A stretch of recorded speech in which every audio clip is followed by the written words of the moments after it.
মুছে হচ্ছে ব্রাশটা। ভালো করে কর, ভালো করে কর। পেস্ট খেয়ে নেয় ওই করে। মাম্মাম বলে দিচ্ছে কি করে দাঁত মাজতে হবে, কিন্তু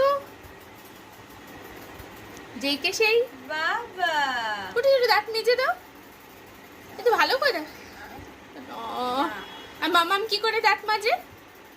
এই যে মাম্মাম যে দাঁত মাজাচ্ছে, মাম্মাম কি করে দাঁত মাজে? দাঁত মাজাচ্ছিল। তুই একটু মাম্মামের মতো দাঁত মেজে দাও। ওলে বাবালে, করো করো করো করো করো। করো পাতা ভুই, হ্যাঁ করো করো করো, পাতা ভুই আমার করো। একটু ভালো করে দাঁত মাজো, একটু ই করে দাঁত মাজো, ই করে, আপ ডাউন করো, আপ ডাউন করো। একটু ই করে দাঁত মাজো। বাবা বলে বাবালে, বলে বাবালে। আচ্ছা, ওটা মুখে রেখে দিতে হয়। একটু ভালো করে করো।